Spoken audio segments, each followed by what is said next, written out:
What's happening, guys? It's Shane here. So I posted the video the other day on how you can choose the best college degree for you, and a few things came to my attention. One, people tend to get extremely triggered when you tell them they're getting a useless degree. And two, you guys want to see a video on what the most useless degrees are. And I want to be one of the few creators out there that actually cares and listens to what their subscribers want. And so here we go. OP is going to deliver. And all I ask in return is that you very gently tap that like button. I've been seeing this very disturbing trend lately where people are smashing the like button.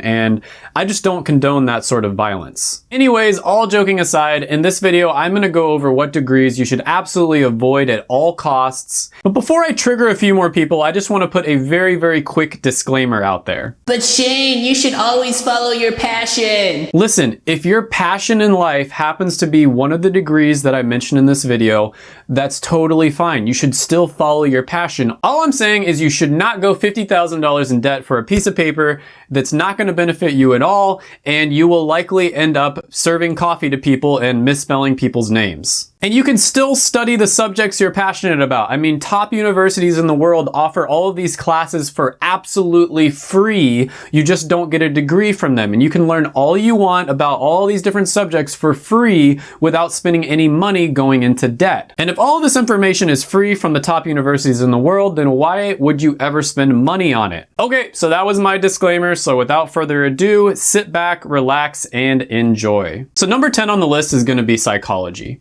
And the reason that I decided to include this on the list, even though you can get a viable job, I mean, you can become a social worker or something like that. The reason I decided to include this one is because it is one of the top 5 most popular majors, even though it has really, really bad statistics in all of the important categories like job openings, job satisfaction, future growth potential, all of these things that are very, very important. And I find psychology to be extremely interesting. I mean, I took extra classes on it in undergrad. I spent that extra money. It's very, very interesting, and I can see why so many people like it, but I don't recommend actually majoring in it. And I'm probably going to get a lot of hate for this one because it is useful. I mean, you can definitely argue on this, but the reason I decided to put it in is because it's so popular, and I just think it's one where a lot of people fall into the trap of thinking that they can make money after graduating with this degree. And then they end up 5 to maybe even 6 figures in debt, and they can't get a job. So number 9 on the list is going to be drama and theater arts. And you might be surprised that this one isn't further down on the list because it does get made fun of a lot.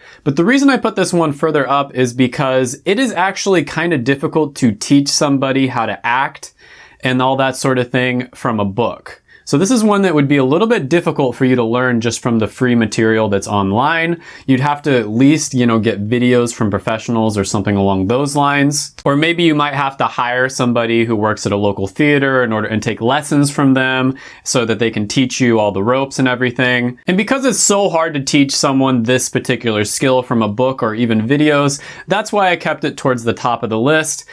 But that doesn't change the fact that it's still a pretty worthless degree that you are going to have a hard time getting a job from. So number 8 on the list is going to be language studies, and I'm probably going to get a lot of flack for this one because there are some languages out there that, if you learn and you get really good at, you can make a lot of money as a translator.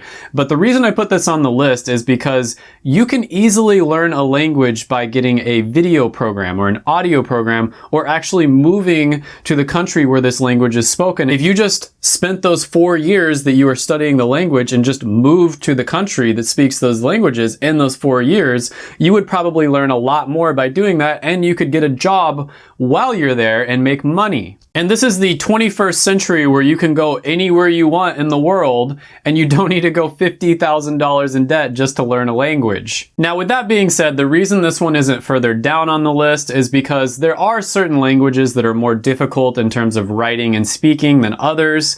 You know, an example of this would be Mandarin or Cantonese, because that is a very useful language. It's something that's going to be very useful to know in the next 50 years as business becomes more international. But at the same time, there are cheaper and probably better ways to learn the language than going to university and getting $50,000 in debt. So number 7 on the list is going to be communications, and this one is actually kind of similar to psychology because it's an extremely popular major that people tend to choose. But don't get this too confused, because this major is clearly even worse than psychology. And it's one of those majors that really makes you think, like, what do you even do with this major? I mean, it's something that's so broad that it becomes kind of useless. Like, they might as well come out with like a life degree or a breathing degree or a how to be a millennial degree or a how to smash that like button degree. Now, number 6 on the list is going to be photography. And this might be one of the most saturated fields on the entire list. We are witnessing a generation right now where basically everybody's a photographer and they all want to become Instagram famous so they can get that sweet, sweet influencer money. Then when that doesn't work out, they decide to become an amateur photographer, and you make the mistake of hiring them for your wedding and your pictures turn out like. And the big point here is there's so many resources online, like Peter McKinnon, for instance, on how to become a really good photographer. And a lot of them are free or very, very cheap, and you can get high quality training. And this is one of those skills where you really just have to practice in order to get better. I mean, learning about it in a classroom isn't going to help you out that much, and getting a degree is not going to give you that much of an edge. You definitely do not need to spend 5 figures on this. And one of my best friends actually moved to the country barely knowing any English. He taught himself photography, and he became one of the top wedding photographers in Las Vegas within just a few years. And he didn't have to go to university for this. He didn't have to buy some expensive course or go into debt for this. He basically learned it all from free resources or very, very cheap resources, and then he just practiced. And once you get really good at a skill like this, you know, it doesn't matter what credentials you have next to your name. What really matters is your portfolio, because that will speak for itself. Okay, so these bottom 5 are getting really, really hard for me to pick because they're all so damn worthless. So number 5 on the list is going to be fine arts. And the reason this one is ranked even lower on the list than something like, you know, drama or theater is because, at least in drama or theater, you know, you kind of do need to talk to a live person in order to learn it. But with fine arts, everything you need to know, you can absolutely learn just by reading books or watching videos, or just hanging out and making friends with other people who are doing the same type of art as you. I mean, okay, I'm not even going to get into this one anymore. I'm just going to move on.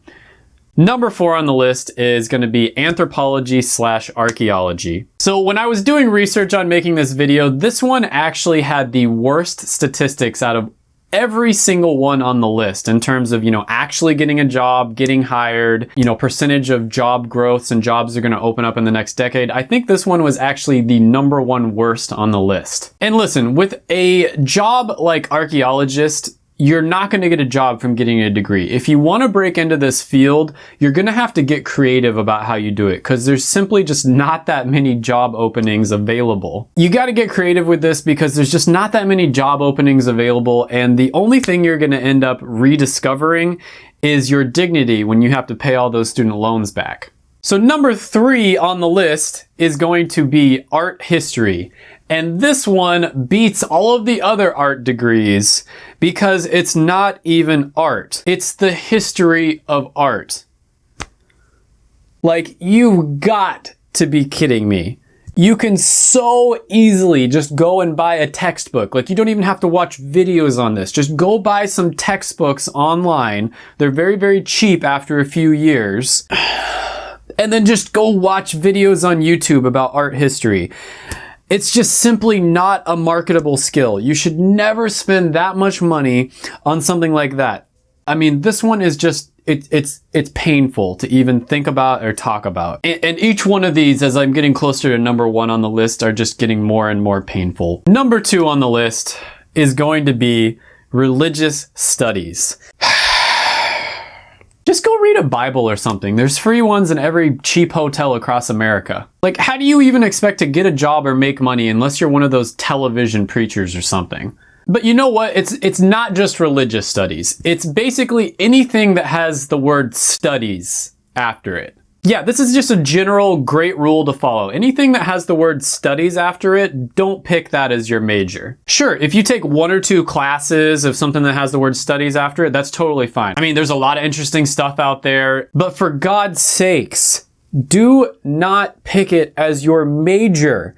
If you're really passionate of something, just have an ounce of creativity and figure out how you can learn about it without spending $50,000 to get a piece of paper. Now, number 1 on the list might not surprise you. It is so ridiculed across the internet that it has practically gained meme status, and that is, of course, gender studies. And I don't think anything needs to be said here. I mean, you're completely wasting your money if you major in gender studies. I mean, just think about it. Where are the jobs? What kind of jobs? How can you contribute or give value to society by majoring in this? And you might be thinking, well, it's really important because politicians talk about it all the time. And that is a good point until you realize that none of those politicians actually have a degree in gender studies. And just look it up, like look up what degrees politicians have, and I can pretty much guarantee you that none of them are in gender studies. Okay, anyways, this video was pretty painful to make, but it was also a little bit fun to make at the same time.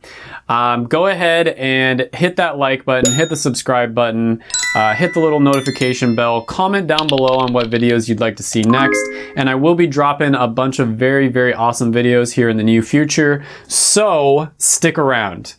Bye for now.